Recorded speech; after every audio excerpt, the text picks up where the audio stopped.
Arapaho. I hope I pronounced that right.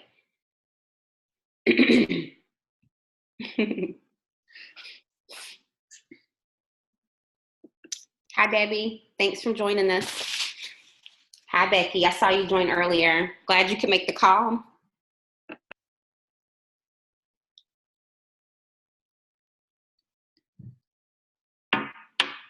From Iredell. Good morning. Not good morning. Good afternoon, guys. It is lunchtime. Explorers in Raleigh. Hi, Jillian and Kayla. Thank you both for joining us. Good morning, Meredith. Or good afternoon, like Jen said. Sorry.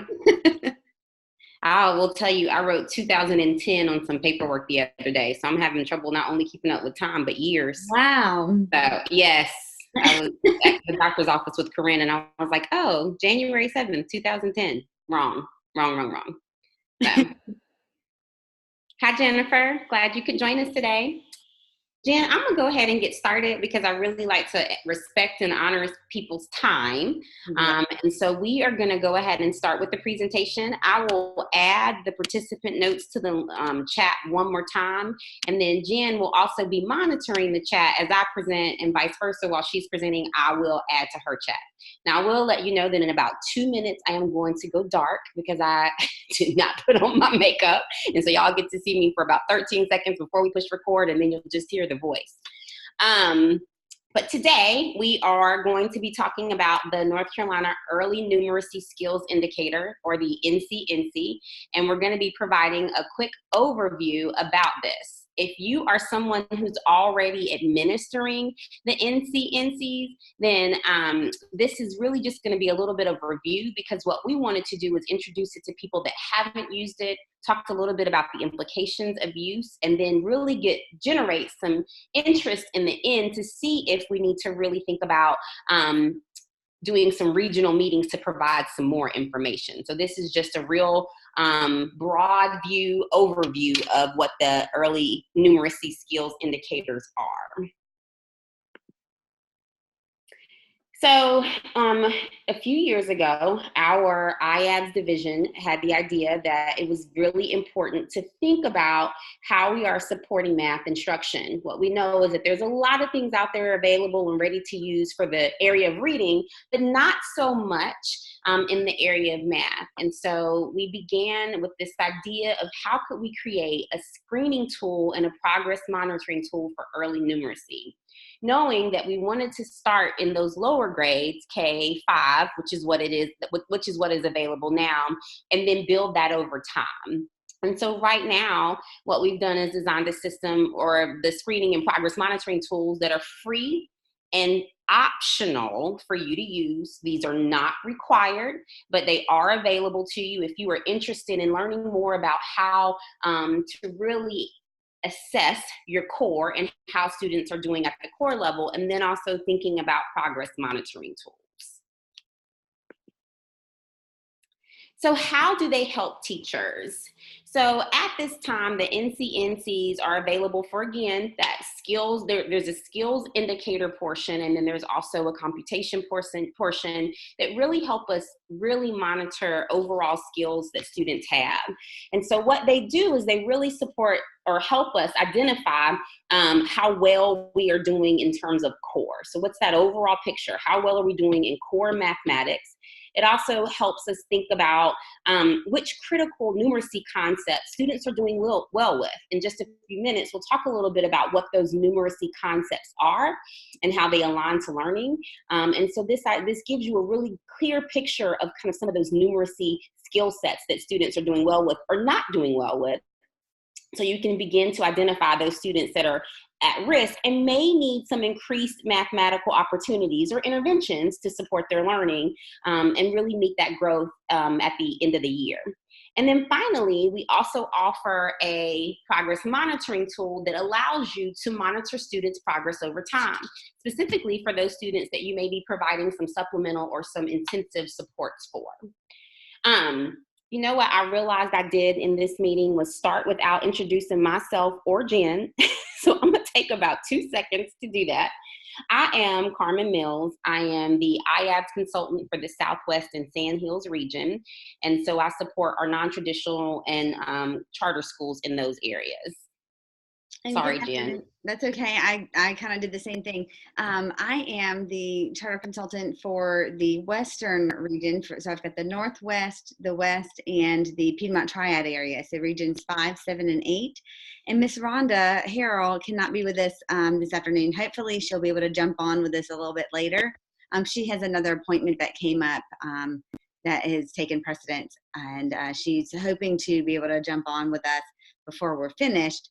And we hope that she can join us too. But any questions that you guys have out there in the East, she's ready and able to take those questions from you guys as well. And we'll get into some more of that as we continue too. So thank you all for being with us this afternoon.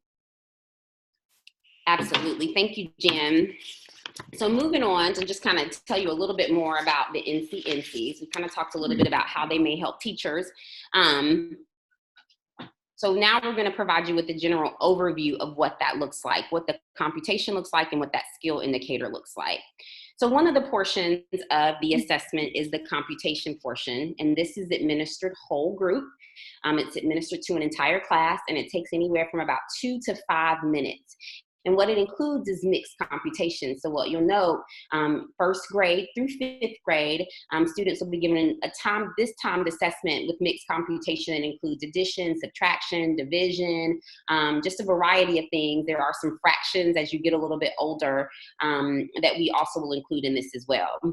There are 3 benchmark forms because this is intended to be used with the screening portion of the NC ENSI. So this computation portion is a part of that. And then there are also 27 progress monitoring forms so that you can, again, really think about how you monitor progress over time. So again, this is a time test. You tell students, hey, we're getting ready to get started, do the best you can, work across the page, and then you give them a certain amount of time to finish that. So the additional portion of the NC ENSI is really those skill indicators.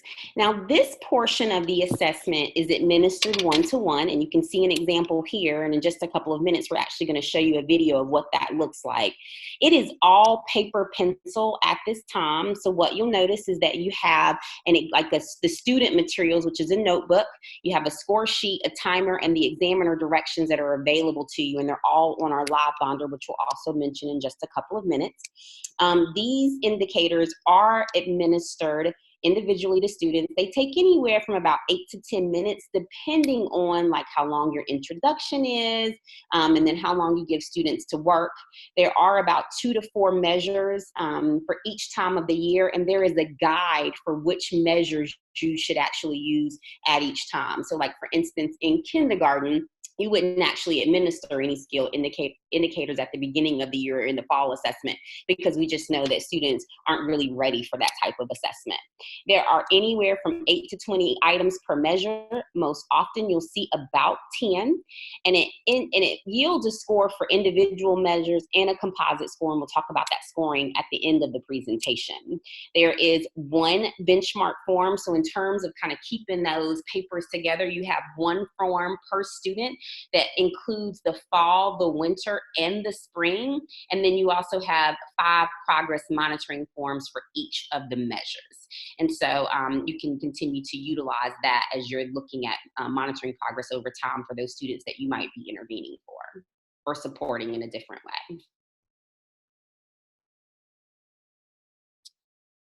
So the skill indicators really include a mastery measure, which really looks at discrete behaviors that don't really grow steadily over time. So just things like those skills that we have that show either you know it or you don't, you've mastered it or you haven't.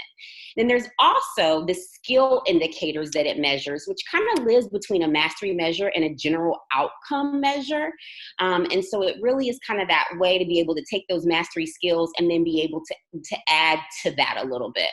And then there's that general outcome measure, a critical outcome measure that develops gradually over time as with mixed computation. So you're able to add at first, then you're able to subtract, and then you'll be able to think about how you multiply groups of numbers and things like that. So thinking about that over time. Now, as we talked a little bit about before, we are going to show you a quick video of what it looks like to actually administer that skills indicator, just so you can see it. So here you go. Uh-oh. Hold on a second.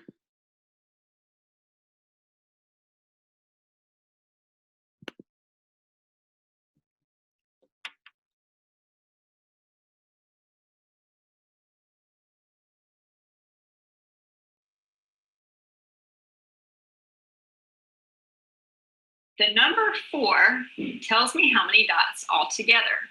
I can only see 3 dots. That means 1 dot goes here because 3 and 1 is 4. Now it's your turn. How many dots go here? 2. Correct. Let's try some more. How many dots go here? 2. 2.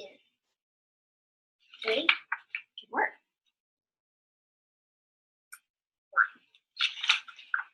3. 3.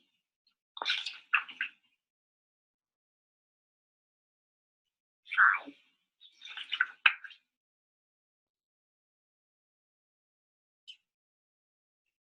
0.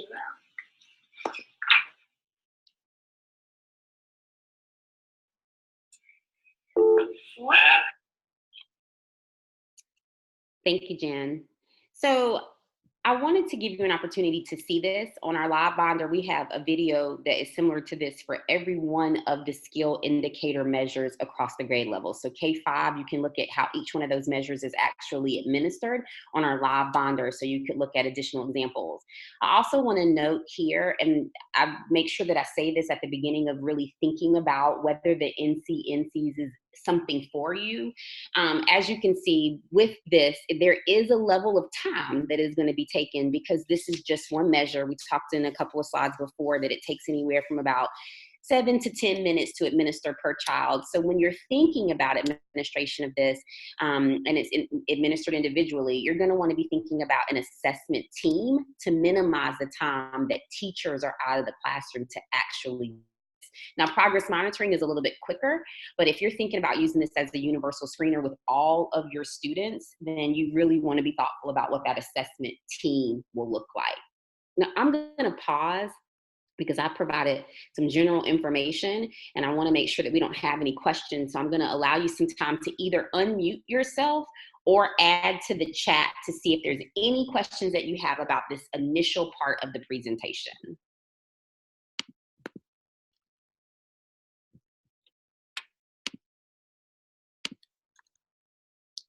And for anyone else who has just joined, I just added the presentation, and on the first slide of the presentation, the participant notes are on the first slide in a bit.ly.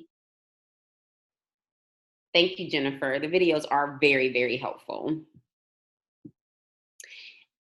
Lisa, yes, it's norm referenced. And so what you'll see, and Jen is going to share a little bit of information, we created these skills indicators to really help you think about norms across the state, but it was taken from, it's reliable, it's valid, it's taken from some information from Dr. Methy. And so it definitely, it's norm referenced and it's valid and reliable. I won't get into too many of those details. If you attend our information session, or if you're interested in more information, you'll get a little bit more about the background of it as well. But to add to that too, one thing I think is awesome and really cool about the NC ENSIs is that we've been able to norm reference it in North Carolina. So often we've had to go outside of our state to get things from California or Florida or Maryland or Massachusetts or somewhere else. And this team has normed this information in North Carolina with our kids from the east to the west and everybody in between. And that has made it even that much more comprehensive and valid for our kids in this state. So it has been very exciting work for us too. Thanks, Jen.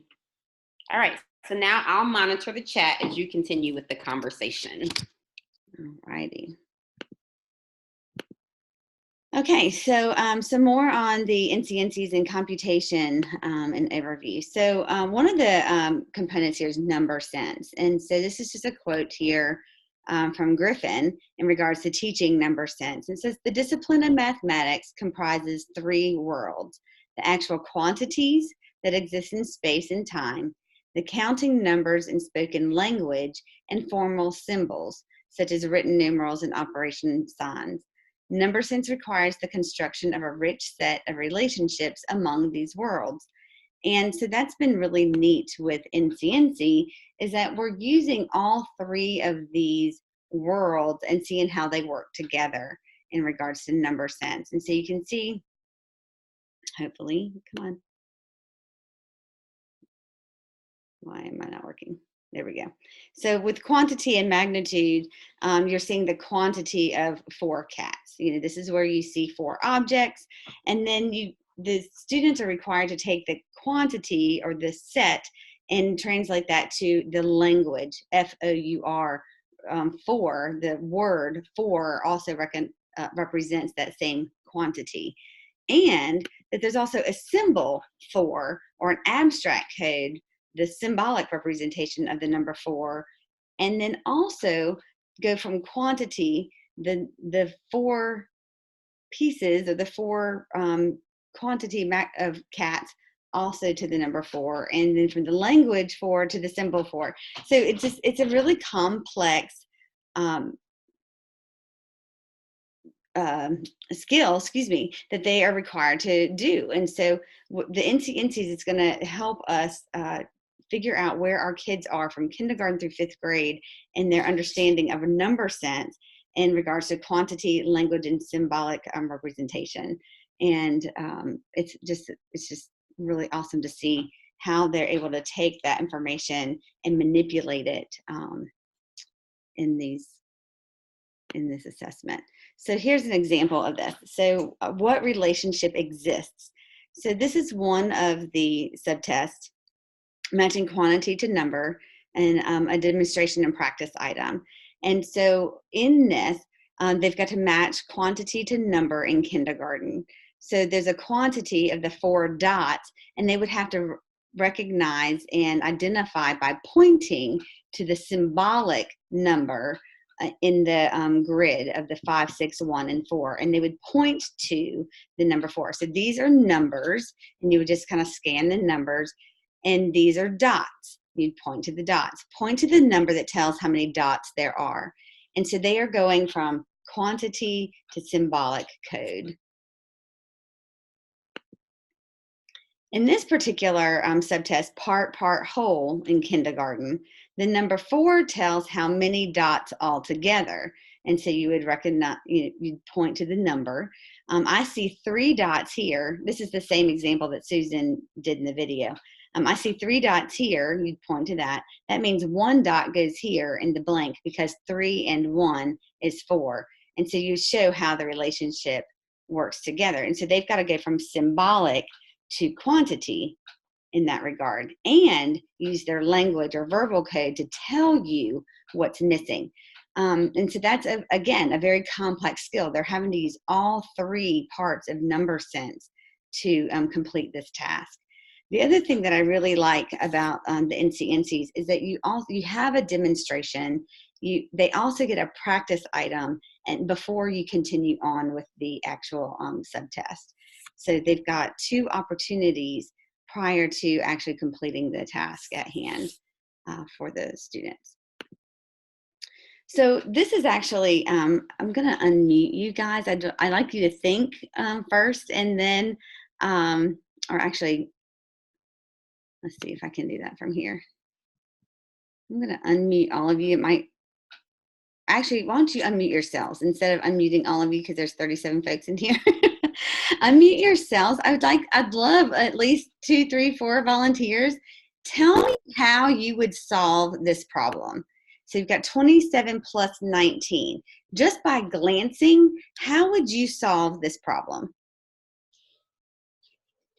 Tell me who you are because I can't see who's talking.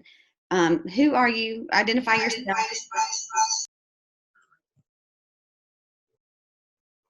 Oh, let's try that again. One at a time.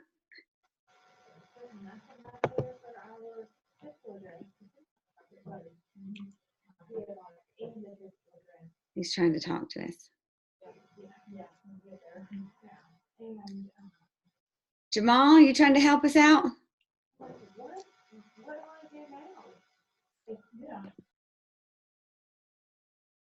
Okay, let's try this again.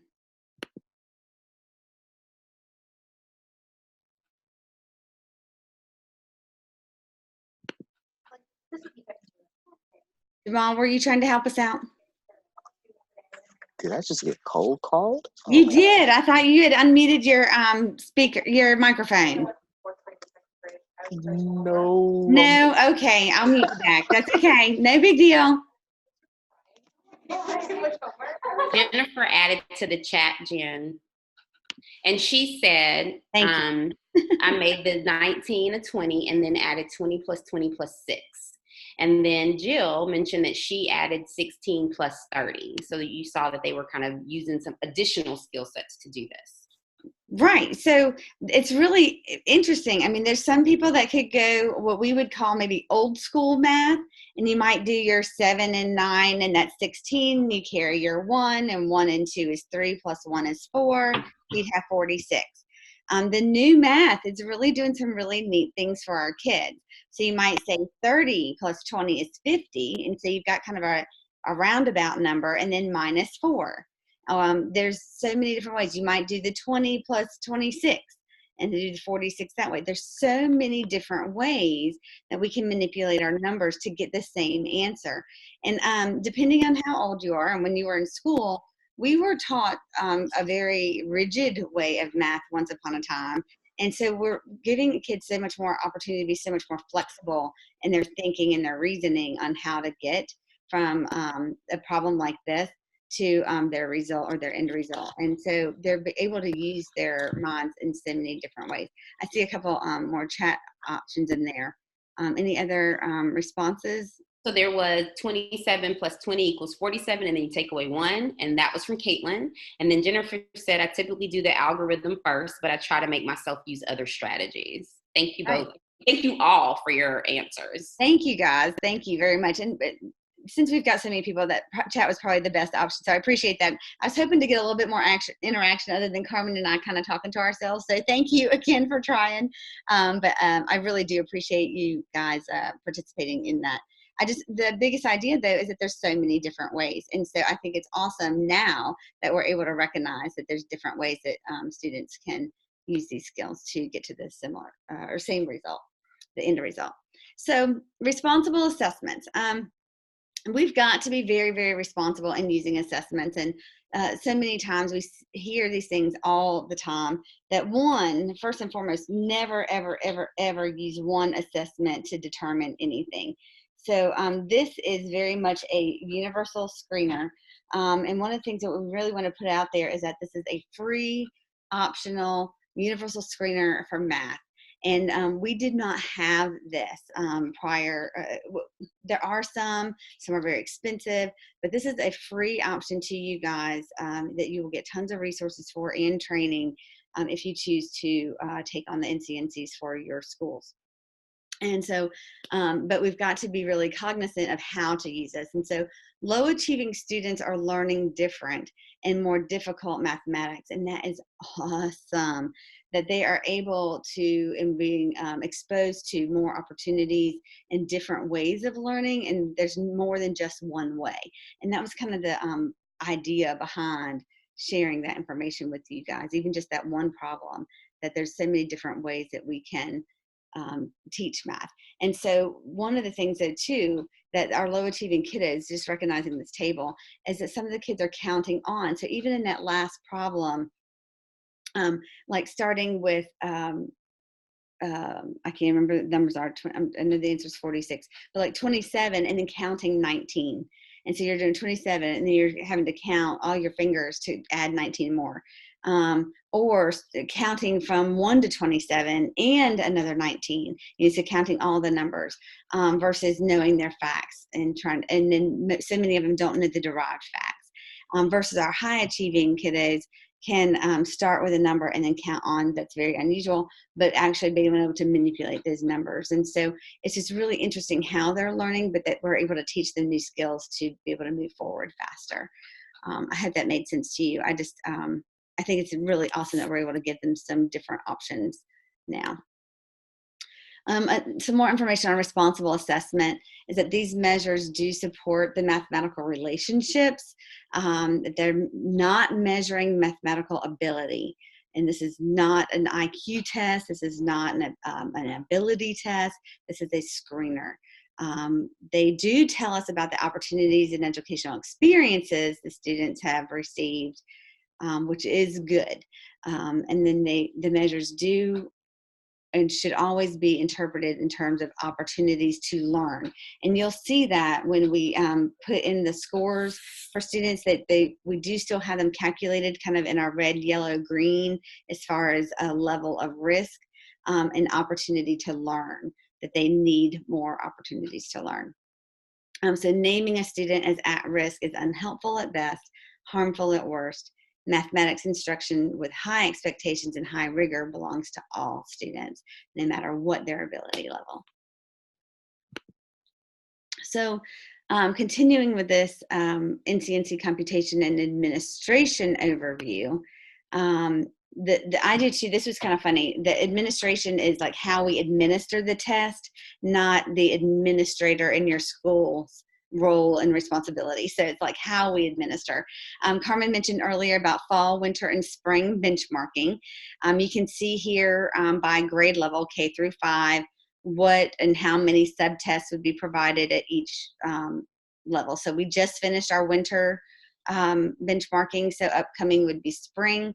And spring is generally the kind of Mac Daddy where you get all of them because you want to see that comprehensive end all be all.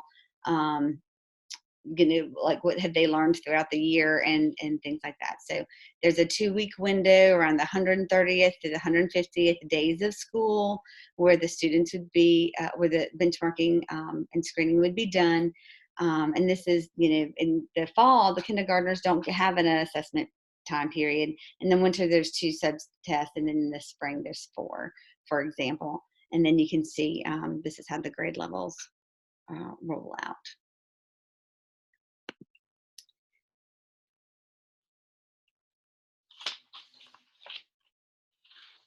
Okay. So there are standardized directions, and this makes it so simple. So basically what's really cool about this too, guys, is that once you kind of learn how to administer one grade level of assessment, you can really generalize this to K-5.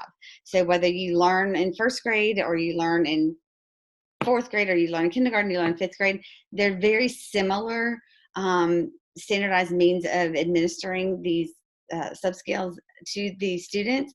And so the biggest thing is to make sure that you know where you're pointing and what skill you're assessing and how to mark it on your protocol. And so that's really the biggest thing with those videos. And I think Jennifer mentioned earlier that the videos are really helpful so you can kind of see how they work and how the recording goes too. And you'll see an example of that. So the demonstration items allow the assessor to demonstrate that task to the student. You get to show them what they're going to be looking at and what they're working on. They get that practice item, as I mentioned before, and they can practice it and get corrective and affirmative feedback. The administration procedures, the items are scored either right or wrong. There's no ambiguity. They're either correct or incorrect. There is a hesitation rule with all of the items. It's either a 3-second or a 5-second hesitation rule. There's also a discontinue rule. So if the students don't get any of the first few items correct, then you would stop. So you would not put them through the entire subtest if they're struggling within the first few items. And you'll see in a minute where that discontinuation line is. Additional considerations would be if they self-correct. So if they fix their answer, even in the video, the little girl fixed her answer. So that would be a self-correct, and they would get credit for that as long as it's still within that 3 to 5 seconds, or if they have speech differences. And you would make sure that whoever's assessing that student would recognize their speech differences, that they are understandable, so that you can score them appropriately and correctly.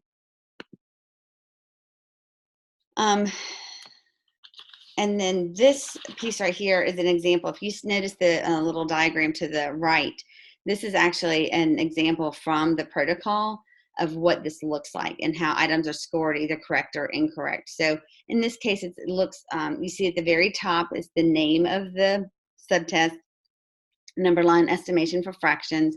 The hesitation rule is 3 seconds.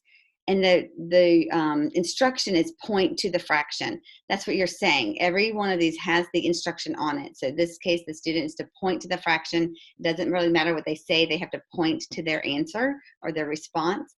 And then it has the fraction that they're supposed to point to. And then you would indicate with however you indicate a correct or an incorrect answer on this protocol. And then that dark line after number 3 is the discontinue rule. So if, in this case, if they got 1, 2, and 3 wrong, you would stop and then put a 0 for total correct at the bottom and move on to the next subscale. And so all of them have that same format. Now the hesitation rule could either be 3 or 5 seconds, and then the discontinue rule could be at a different place, either 3, 4, or 5 items, but they all look the same way. And so there's some standardization within each subscale as well. Okay, same thing. Carmen gave you an opportunity to ask some questions to kind of digest some of the information that we just shared. Are there any questions at this point?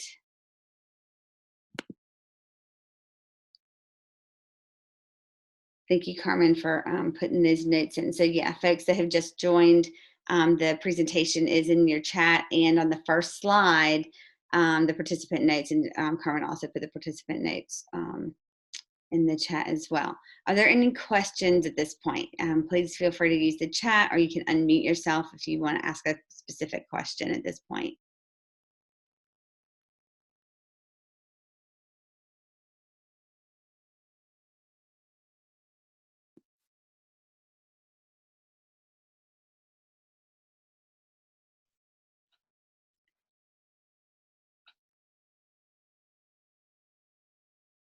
Okay. I'm not seeing any activity over here, so.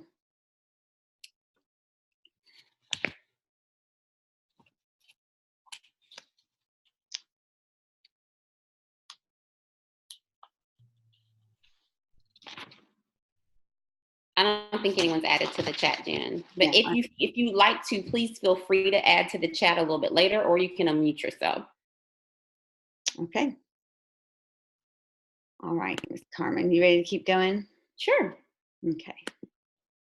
So now we're going to kind of talk a little bit about scoring. So Jen talked about how you administer, again, paper, pencil, and some of those things that you need to consider. But once you've actually scored it, during the administration, the assessor scores, they record the total scores, and then afterwards you actually utilize a scoring file to compute composite scores. And the scoring file is also available to you on the Live Binder. Once you put the scores into that scoring file, it's based on grade level, you are able to analyze at the district, school, grade, and student level. And in that, you're able to look at the criterion score, and then you're also able to look at those state norms. And again, we've normed across the state in grades K-5, and so that's what's available to you right now. And we've done that fall, winter, spring. And after we do the norming, we actually put that information right into the scoring file for you. All right, so again, this tool is really recommended for any grades, K through 5. It's, you do it at the class level, or you could even look at it in terms of individual interpretation. So when you're thinking about those scores, you're looking at scores for the entire grade level or the entire class, or again, that individual interpretation. What we've also what's also been very helpful is that we have compared these scores to be able to predict performance utilizing the TEMA, which is the test of early math abilities in grades K2, and then also the EOG in grades 3-5. And so when you look at those risk indicators or those scores that come up and tell you that your students might need a little bit a little bit more support. That's because what we've done is taken a look at how this works in comparison to those assessments, and then it'll let you know kind of how your student is going to do. So the composite scores really kind of yield some instructional recommendations at K2. What you'll see is that if it's green, that student is likely to respond to high quality core instruction. If it's yellow, that student may need a little more increased math opportunity. So that might be a student who needs some tier 2 or supplemental support. And then if it's a student that's showing up in the red and their composite score shows that they really struggled with this assessment, it may be a student that really has high need for increased math opportunities. Similarly, in grades 3-5, we do have the green and the red, and basically what it's telling you is that either if you're green, you're likely to respond to high quality core, and if you're not, if you're red or yellow, then basically you just need some increased math opportunities. And again, that could look like your supplemental or intensive supports. So as I mentioned before, when you use that scoring file, what you'll see is something that looks a little like this. And so here is one that's an example from kindergarten. The teacher has entered in all of the scores from the subtest, and you can see that down the side where it says ordinal position and part whole. So the teacher's entered in all the data. And then it tells you, as in terms of the composite score, where this student falls. And so if they, you can, and they were able to kind of, to filter to see which of those students were at the highest need, going all the way down to those students who were at some of the lower needs. And so in this particular example, 55% of our students are doing really well. They are likely to respond to our core instruction, but then we've got about 45% of our students who would need some additional support, supplemental or something even more intensive.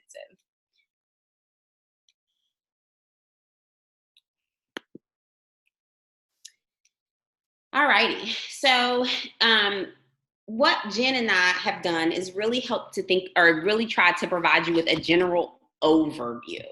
And so this general overview just took about 35-40 minutes to just introduce the NC ENSIs and tell you a little bit about it, because we've had so many questions around what the assessment does, who should it be administered to, how is it administered, things like that.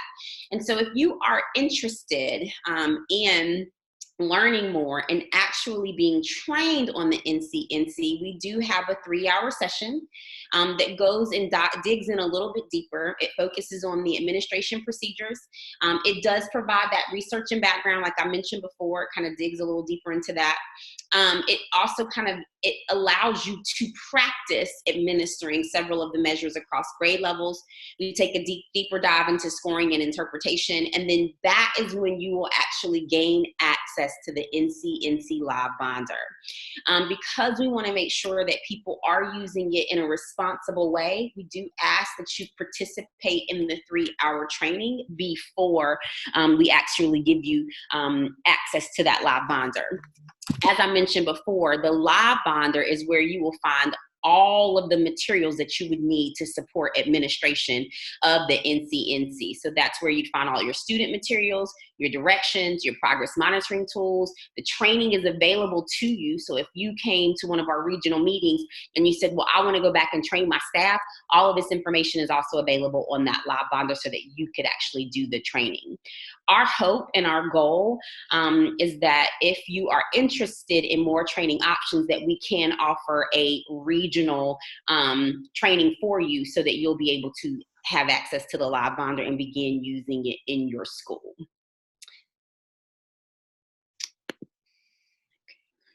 We've also provided you with just a few resources. If you are attending this conversation kind of alone and you want to take this information back to your team, the NC ENSI one-pager is a great little tool that just allows you to give some general information about what it is.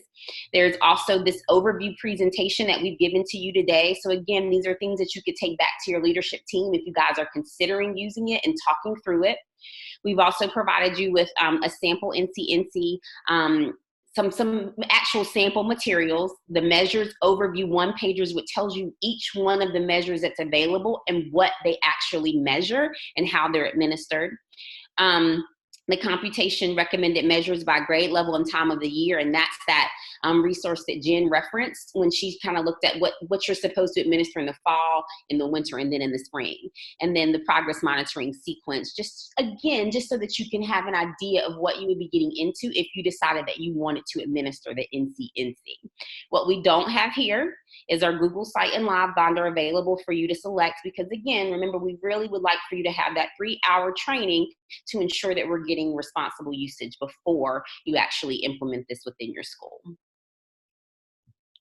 I see that we have a few items in the chat.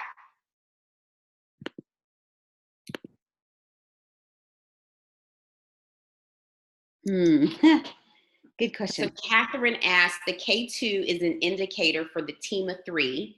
How is the team of 3 used in regular ed? It's not, but since the students do not have, it's typically used when you're thinking about assessing a student who has some significant difficulties. That's usually, so our EC teachers are typically the ones who administer the team of 3, but it is a standardized assessment that looks at K2 numeracy and mathematics skills. And so that's the reason why we use that as a comparison. So what we were trying to do is just look at another norm reference test to make sure that we could identify that it kind of correlated with some of those other indicators on some of those other norm reference tests. And so the team of 3 is one of those. Kelly asked, can we access the NC ENSI Live Binder without taking the training? No. At this time, we would really appreciate you taking the training. But again, remember, it's because we want there to be some responsible usage around it. And so we don't want, our hope and our goal is that if you are hoping to access the NC ENSI Live Binder, you're doing it because you want to implement within your school, and you would need to have some training to be able to do that. Aisha Martin asked, will CEUs be provided for the training? And I'm not sure if you were referring to our 45-minute webinar or the 3-hour training. The 45-minute webinar, no. The 3-hour training, we can give a CEU for that. Melissa Perry said the resource page isn't in the notes that I can find. Will it be provided? Jen also provided you with a link to the presentation, but we will add it again to the notes. Here, Thank you, Jen. I just put in the chat. Fantastic. Thomas Jefferson Classical Academy would love to host a training if anyone would like to come and visit us. And on the next page, we are going to generate an interest form. Based on that interest form, that's where we'll figure out how to kind of make sure we're doing it regionally. Our goal, because we have well over 100 charter schools that are a part of Cohort 5, is not to necessarily go school by school, but to offer this in a way where several schools can join at one time. Jennifer Martins asked, how can I find out if any regional trainings will be scheduled? If you complete the interest form, we will create some dates in the regional schedule. Oh, thanks, Jennifer. And Melissa said, thank you. We didn't open that one yet. Okay. Any other questions? Did we get how will SPED personnel be trained so they are able to access Live Binder? I'm sorry, what'd you ask me? Catherine asked about how will special ed personnel be trained so they're able to access Live Binder for progress monitoring. They can come to the training, or whoever comes to the training can train their staff. So it's kind of a set up to be like a train the trainer kind of opportunity. There's so many options, guys, for the team training. You can do, one school decided to do a whole faculty, basically their K-5 faculty was trained. Another school has done like an assessment team was trained. Another school, they got their department leads. Like if you have more than one teacher per grade, you might have your K, your 1, your 2, your 3, your 4, your 5 lead, and your EC person, and an administrator, and a curriculum and instructional person come. You know, there's lots of different ways to consider who are the best people to be trained, and of course, depending on your school size, the number of students you have, how many campuses you might have, there's a lot of different options. And so we were talking about like taking the time away from teachers. Some of our teachers want to be the ones testing their kids and doing the assessment. We've run into that with our norming. It's like I want to be on this team because I want to know how my kids are doing, and through the progress monitoring versus just receiving a piece of paper with their scores and like their risk levels or their opportunities for learning levels. I'm really hoping and advocating that we are going to middle school. That is a goal that has been discussed multiple times to do 6-8. There is not further discussion beyond 8th grade. And then also recognizing that even within middle school, there's lots of variability in the skill sets, the opportunities, like even like the pre-algebras and algebra ones and math ones and things like that prior to high school. So I hope so. And I know we've had a lot of discussion in that. So cross your fingers for the middle school stuff. And there is a lot of talk about that. So I hope we can at least get started on that. Sorry, that was a little squirrel moment. I saw it come up when it came. But yeah, really consider your team, your structure, your size of your school, how many people would best benefit you all to be trained. And then also recognizing this is not just for, at-risk kids. This is for anybody to see how they're doing. Splinter skills,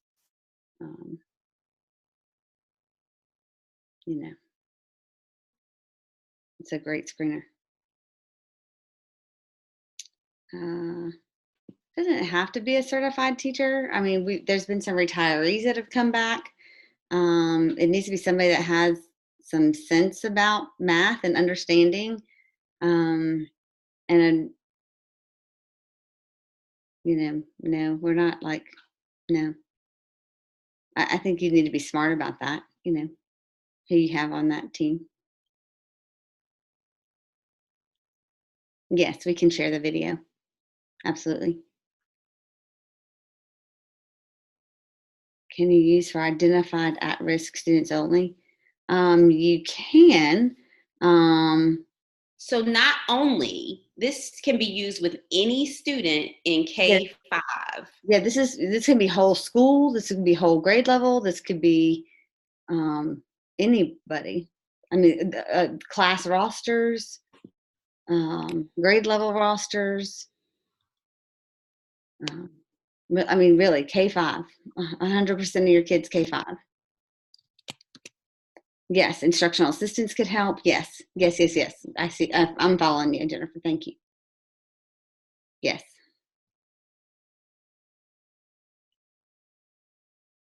And going back to the idea of the video that's being shared, we are recording this and we will share this with the people that registered and also put it in the Cohort 5 notes and resources folder. The videos, other than the one that's in this presentation, are available in the live binder.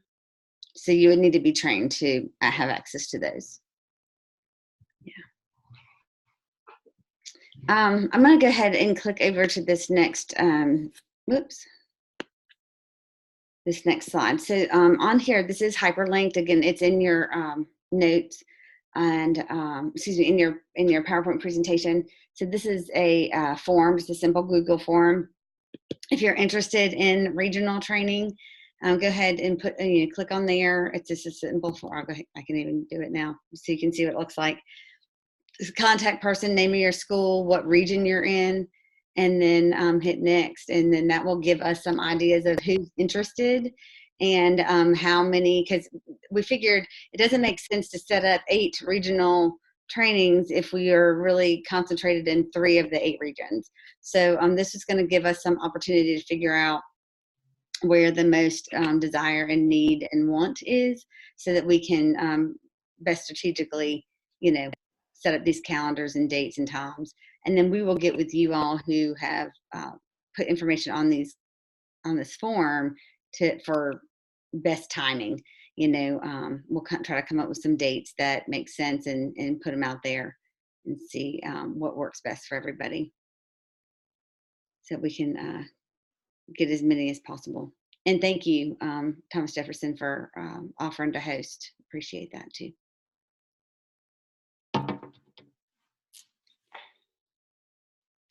All right, guys, thank you. If there's any other questions or comments, please go ahead and put those in the chat. But that is the conclusion of the presentation part. And I'm going to go ahead and stop recording, and so that we can send this to our folks.